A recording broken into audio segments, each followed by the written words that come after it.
spread themselves into the greater magnitudes of the between and died. The gamble worked. Our soma is efficient and pleasant to work with. All of our tributaries agree. Older models of such equipment are better. We have an appointment with the representative of the school world students. Student tributaries lodged in a newer model soma called a Berkus, after a social mind on second world which designed it. A Berkus soma is not favored. It is noisy, perhaps more efficient, but brasher and less elegant. We agree it will be ugly.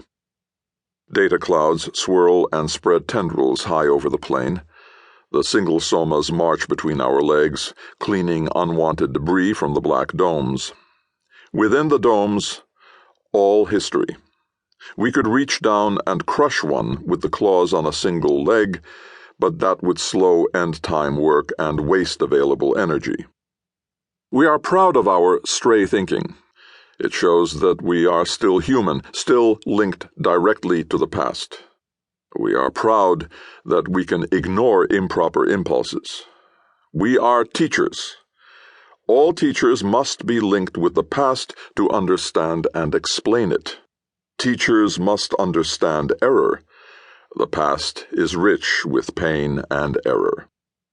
We await the Berkus. Too much time passes. The world turns away from the sun and night falls. Centuries of library time pass, but we try to be patient and think in the flow of external time. Some of our tributaries express a desire to taste the domes, but there is no real need, and would also waste available energy. With night, more data fills the skies from the other systems, condenses, and rains down, covering us with a thick sheen. Soppers clean our carapace again. All around, the domes grow richer, absorbing history.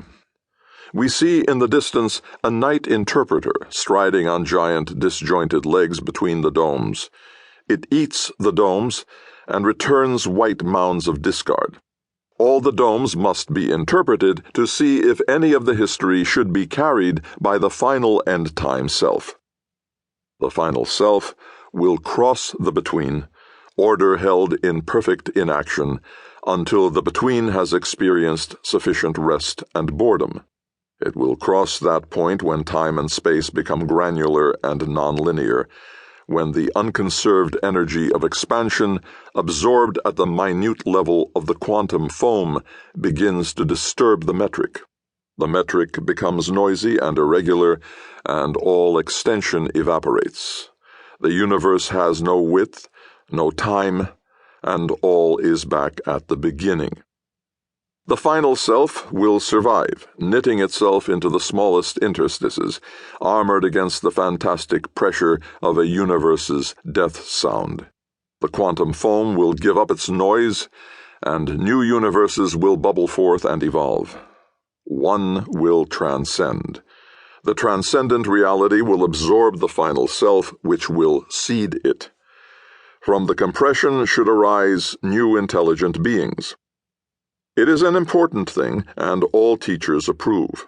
The past should cover the new forever. It is our way to immortality. Our tributaries express some concern. We are, to be sure, not on a vital mission, but the Berkus is very late. Something has gone wrong. We investigate our links and find them cut. Transponders do not reply. The ground beneath our soma trembles. Hastily, the soma retreats from the plane of history. It stands by a low hill, trying to keep steady on its 8 red legs. The clouds over the plain turn green and ragged. The single somas scuttle between vibrating hemispheres, confused. We cannot communicate with our social mind or library. No other libraries respond. Alarmed, we appeal to the School World Student Committee, then point our thoughts up to the end-time work coordinator. But they do not answer either. The endless kilometers of low black hemispheres churn as if stirred by a huge stick. Cracks appear, and from the cracks, thick red drops. The drops crystallize in high, tall prisms. Many of the